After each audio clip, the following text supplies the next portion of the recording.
दायेशाथ धरंध्रस्थेभ्य वा पाप संयुते तद भुक्त्यादो महाक्लेशो भ्रातृ वर्गे मात भयम। तो मित्रों, महर्षि पराशर बृहद पराशर होरा शास्त्रम के 60वें अध्याय के 43वें श्लोक में कहते हैं कि यदि आपकी जन्म कुंडली के अनुसार आपके ऊपर बुध देवता की महादशा चल रही हो और बुध देवता की महादशा में मंगल देवता की अंतरदशा चल रही हो और ऐसा मंगल आपकी जन्म कुंडली में दशानाथ बुध से 8वें या 12वें घर में बैठा हुआ हो और पाप ग्रहों के साथ में युक्त होकर के बैठा हुआ हो या पाप ग्रहों की दृष्टि में हो, तो ऐसा मंगल अपनी अंतरदशा में महान क्लेश लेकर के आता है और भ्रातृ वर्गे महत भयम, भाई बंधुओं के साथ में आपको बहुत ज्यादा भय बना रहता है। कब मारपीट हो जाए, कब झगड़ा हो जाए, कब किसका सर फूट जाए या किसी का मर्डर हो जाए, इस तरह का भय सदैव बना रहता है। और अगले श्लोक 44वें श्लोक में कहते हैं कि नृपाग्नि चौर भीतिश्च पुत्र मित्र विरोधनम स्थान भ्रंशो भवेद आदौ मध्य सौख्यम धनागमः।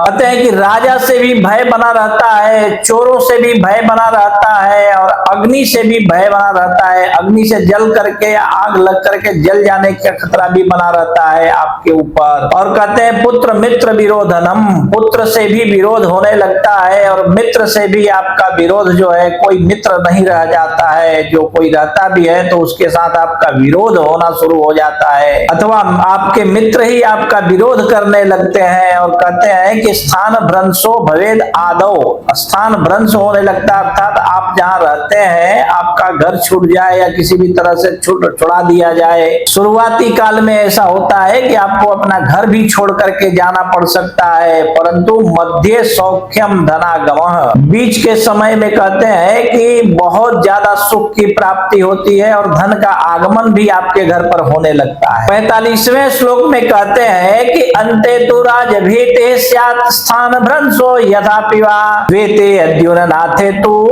मृत्यु भयम भवेत् गोदानम प्रकुर्वीतम मृत्युंजय जपम चरेत शंकरस्य प्रसादेन ततः सौख्यम वाप्नुयात्। तो यहाँ पे 45वें और 46वें श्लोक में कहते हैं कि अगर दूसरे या 7वें घर से ऐसे मंगल का संबंध हो अर्थात द्वितीयेश या सप्तमेश होकर के कहीं बैठा हो या फिर द्वितीय सप्तमेश की दृष्टि इसके ऊपर हो या साथ हो, तो फिर ऐसे स्थिति में अकाल मृत्यु का योग बन जाता है और आपकी अकाल मृत्यु हो जाती है। इससे बचने के लिए महर्षि पराशर यहाँ पे उपाय बतलाते हुए कहते हैं कि गोदानम प्रकुर्वीत मृत्युंजय जपम चरेत, गौदान कीजिए। आपको गौदान करने से यहाँ पे मृत्यु का जो खतरा है या मृत्यु तुल्य कष्ट का जो खतरा है वो टल जाता है। और महामृत्युंजय मंत्र का जप भी आप करवा सकते हैं या स्वयं से भी कर सकते हैं। इससे क्या होगा, कहते हैं कि शंकरस्य प्रसादेन ततः सौख्यम वाप्नुयात्, भगवान शिव की कृपा आपके ऊपर होने लगती है और उनकी कृपा के वजह से आपके जीवन में संपूर्ण सुखों का आगमन होने लगता है। आपके जीवन में किसी भी प्रकार की कोई कमी नहीं रह जाती है और किसी खतरे की बात तो बहुत दूर है। ठीक है तो मित्रों, महर्षि पराशर ने बहुत ही सुंदर वर्णन किया हुआ है और सब कुछ समझा करके बतलाया हुआ है। मैंने उसी प्रकार आप लोगों को बतलाया हुआ है। अगर आप समझ पाए तो बहुत अच्छी बात है। अपनी कुंडली इसी प्रकार देख लीजिए और यदि इसके बाद भी आपको आपकी कुंडली समझ में न आवे तो आप अपनी कुंडली किसी कुशल श्रेष्ठ अनुभवी विद्वान ज्योतिषी को दिखाइए। और कोई श्रेष्ठ विद्वान यदि आपको आपके आजू बाजू में न मिले तो आप अपनी कुंडली हमें दिखा सकते हैं। आप देश विदेश कहीं भी रहते हो, व्हाट्सएप पे एक मैसेज कीजिए कि हमको अपॉइंटमेंट लेना है और अपॉइंटमेंट कंफर्म होने के बाद हम आपकी कुंडली फोन पर ही देख करके